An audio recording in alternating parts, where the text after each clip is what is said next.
이거는 이제 앞으로 하겠다라는 완화 정책이에요. 조정지구도 추가 해제해 주겠다. 자, 국토부가 지금까지 남아있는 투기과열지구 39곳, 조정 대상 지역 60곳, 이 규제 지역을 추가 해제하는 방안도 검토하겠다. 별 의미가 없죠. 뭐 지금 완전히 이제 뭐 시장이 폭락장이라는 게 폭락장이 아니라 버블이 꺼지는 장이라고 이제 뭐 매수자들은 그렇게 받아들이고 있기 때문에 이 뭐 별 의미가 없으니까 아마도 11월 초에 11월 그래서 이제 신문에서 지금 언급되는 지역이 뭐 예를 들어 세종, 지방은 세종밖에 안 남았잖아요, 그죠? 김포, 의정부 그런 수도권 외곽. 그러니까 개인적으로는 세종 수도권 지역에서 옛날에 구 버블 세븐 뭐 분당, 평촌 뭐 의왕 뭐 그런 데 빼고 서울도 강북 쪽은 풀어주지 않을까요? 강남 쪽은 놔두고 뭐 그 정도 한 두 번 더 걸쳐서 이제 다 풀어주는 거로 그렇게 가지 않을까요? 자, 그런데 이제 우리가 이게 알아야 되는 게 뭐냐면 이 조정지구 추가 해제를 해준다고 해서 집값이 오르는 게 아니다 라는 거죠. 지금 다른 지역에서 봤잖아요. 다른 지역에서 보니까 조정지구 해제를 해주니까 오히려 분양권 물량이 시장에 쏟아져 나오더라. 예를 들어서 경기도 지역에 이번에 조정지구 해제해주면 경기도 지역에 분양권들이 쏟아져 나오는 거예요. 자, 그러면 경기도 수도권 지역의 아파트 가격은 더욱 급락하는 거예요. 더욱 급락한다. 자, 그러면 서울의 매수세를 빨아들여서 서울의 도심의 아파트 가격도 더 급락을 할 수 있어요. 제가 누누이 얘기하는 거예요. 이거는 누누이. 자, 그렇게 되면 이제 서울이 더 폭락을 하면 서울이 그 다음에 이제 조정지구 해제, 투기과열지구 조정지구 해제해주면 되겠죠. 그런 순서대로 정부는 가면 될 것 같아요. 제가 보기에는 그게 가장 현명한 방법이다라고 저는 생각을 해요. 자, 이런 시장의 분위기에서 이런 규제가 먹히지 않는 이유는 바로 이렇게 대출금리가 급등하고 있다라는 거예요. 이제 지금 7% 주담보 7%대 시대에서 8%로 간다고 그러잖아요. 자, 지금 실제 시장을 보면 연 4%대 대출금리가 사라졌대요. 그러니까 주담대는 5%고 지금 계약을 하면 5%라는 얘기예요. 그리고 신용대출금리는 6%. 자, 이렇게 형성을 하고 있다라는 거예요. 자, 그러나 이제 한국은행의 기준금리를 한 두 번 정도 더 올려야 되잖아요. 그러니까 다음 달은 빅스텝으로 하던 0.25를 올려야 되거든요. 미국도 자이언트 스텝 다음에 빅스텝으로 갈 확률이 높잖아요, 지금. 자, 그렇다면 우리도 한 두 번 정도 더 올려야 되니까 이제 주담대가 6%, 신용이 7%. 뭐 이제 그게 대세가 되겠죠. 한 두 달 뒤에는 미국의 30년 만기 모기지 금리는 뭐 미국은 계속 금리를 올리고 있으니까 7%를 돌파했다라는 거예요. 그러니까 자, 우리도 이제 7% 시대가 연말이면 온다는 거예요. 자, 이러니까 정부가 긴박하게 계속해서 규제 완화 정책을 내놓을 수밖에 없고 더 빠르게 내놓을 수밖에 없어요. 금리를 올리면 굉장히 부동산 시장이 안 좋아질 거라는 것을 한국은행 총재가 얘기했잖아요. 그 얘기하자마자 바로 부동산 PF에서 사고가 나잖아요. 그죠? 부동산 PF라는 게 뭐예요? 돈을 탁 빌려가지고 사업을 한 거잖아요. 근데 사업을 했는데 분양이 안 되는 거잖아요. 분양이 안 되면 당연히 PF 자금이 부도가 나는 거죠. 자, 뭐 이건 당연한 결과고 앞으로도 더 많이 벌어질 확률이 많아요. 뭐 지금 뭐 규제 완화를 한다고 해서 뭐 안 사던 걸 사겠습니까? 안 사던 오피스텔을 사겠습니까? 금리가 5%, 6%가 되면 뭐 오피스텔 도시형 생활주택 그런 거 살 수가 없어요. 또 예를 들어서 주담대 변동금리의 기준이 되는 코펙스 금리, 이제 이게 은행차가 중심이 되는 건데 9월에 기준금리가 코펙스 기준금리가 3.40.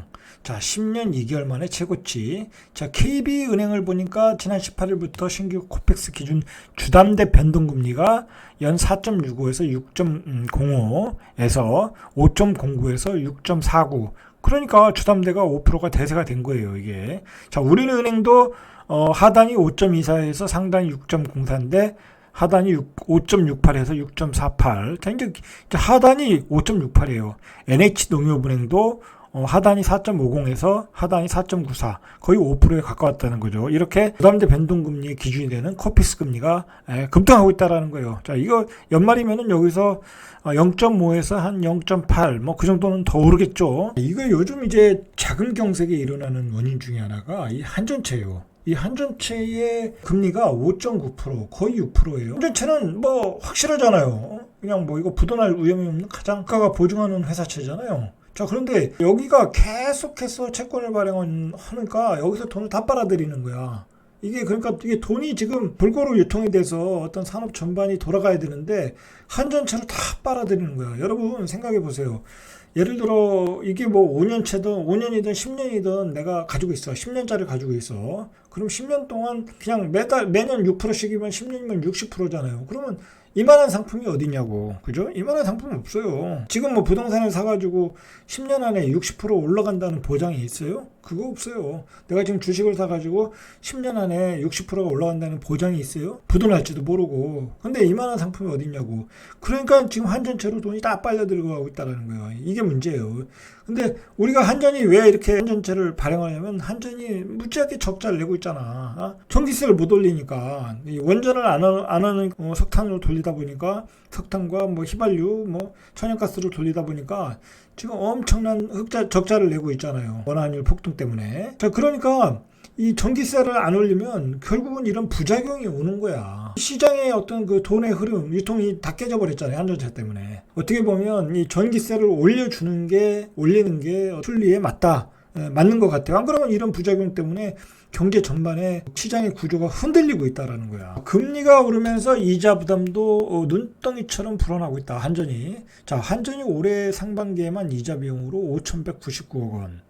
자, 산업부 관계자는 회사채를 추가 발행하지 않으면 한전이 채무불이행 사양에 빠질 수도 있다는 거. 그러니까 회사채를 계속 발행해야 된다는 거야. 그러니까 이게 정부 입장에서, 윤석열 정부 입장에서는 빠른 결단이 필요한 것 같아요. 뭐 전기세를 올리든지 아니면 원전을 빨리 더 돌리든지 이제 그런 결단이 필요하다.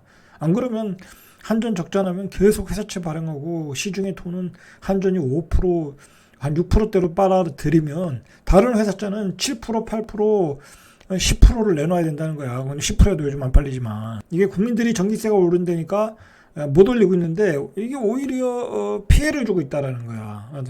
채권 시장에서 피해를 주면 회사가 부도나는 거잖아요. 회사가 부도나면 일자리를 잃어버리는 거니까 우리가 전기세를 조금 아끼려다가 큰 화를 당할 수 있다라는 생각이 들어요. 자, 이번 주에 어떤 아파트 매매 가격 지수 27일 한국부동산원에 따르면 10월 넷째 주 서울 아파트 매매 가격 지수, 서울 아파트 매매 가격 지수가 0.28 하락했어요. 그래서 지난 2012년 6월 둘째 주 이후에 10년 4개월 만에 역시 또 가장 큰 낙폭을 기록하. 서울은 막 찍으면 가장 큰 낙폭이야.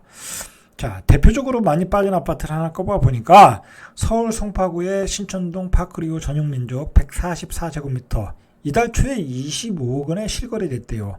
근데 지난해 10월 최고가 거래가 33억이야. 1년 만에 8억이 빠졌다. 그래서 송파구가 하락률이 1위라고 그래요. 요즘 송파구가 급락을 하고 있어요. 이게 뭐냐면 결국은 이제 송파구 같은 데도 갭 투자를 많이 했거든요. 전세가격이 폭락하니까 그냥 던지는 거야. 8억씩 던지는 거야. 이거 던지는 사람이 마음이 편하겠어요? 마음이 편하진 않겠죠. 이렇게 급락을 하고 있다. 송파 이런 지역에서 이렇게 급락을 하니까 15억 이상의 고가 아파트에 대출을 해주겠다라고 그렇게 나온 거예요. 고가 아파트 급락을 막아보려고. 자, 전국의 아파트 매매 가격 지수도 0.28 하락했고 전국 176개 시 군구 가운데 집값이 내려간 지역이 164. 그러니까 전국이 다 하락인 거야. 전국이 다 하락이야 지금. 그러니까 이번 시장은 이상해요. 전국이 다 상승하고 전국이 다 하락이야. 이 얘기는 뭐예요? 버블이 빠지고 있다는 거지. 전체적으로 버블이 꼈다라는 거야. 그 버블은 금리 인상에 따라 그대로 나타나고, 버블이 삘 때는 저금리 때문에 꼈고, 자, 인천이 지난주에 0.41에서 0.48로 확대됐고, 자, 대전은 0.36에서 0.34로 조금 줄었고, 경기도도 0.39에서 0.35로 줄었고, 대구도 0.33에서 0.34로 확대됐고, 부산은 0.27 조금 더 늘어났고, 전국적으로 이렇게 폭락을 하고 있다라는 거예요. 매매 가격이. 자, 전국적으로 다 규제 완화를 해줬죠. 그런데도 이렇게 떨어지고 있다라는 거야. 집값이 떨어지는 이유는 역시 금리 인상 때문에 전세 가격이 하락하고 있기 때문이에요. 자, 전국이 마이너스 0.32 역시 낙폭을 벌렸다. 전세가격. 서울도 0.30에서 0.32로 늘었고, 수도권도 0.41에서 0.44로 확대됐다. 지방권은 조금 줄었고, 자, 이렇게 전세가격도 계속 하락하고 있다. 매매가격, 전세가격 다 하락하고 있다. 이 금리가 오르니 결론적으로 어제 나온 대책은 이제 구축시장에서 거래를 말라버리는 거예요. 그러니까 이제 집값 하락을 강하게 밀어붙일 것이고, 자, 오늘 나온 대책은 시장이 더 이렇게 거래를 되게끔 만드는 대책이거든요.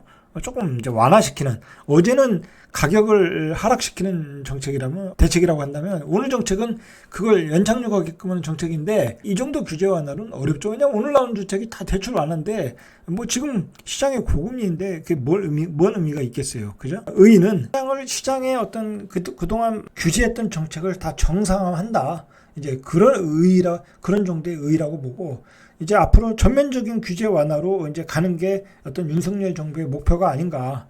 뭐 그렇게 보고 있어요. 자, 이거 마지막으로 한번 예를 보시죠. 10억짜리 아파트를 사기 위해서 대출금리 6%로 5억 원을 빌린다라는 거예요. 이제 뭐 대출 규제 완화했으니까 투기과열지구에서 LTV 50% 해가지고 5억 정도 받는다라는 거예요. 그럼 30년간 매달 300만 원을 갚아야 된다라는 거야.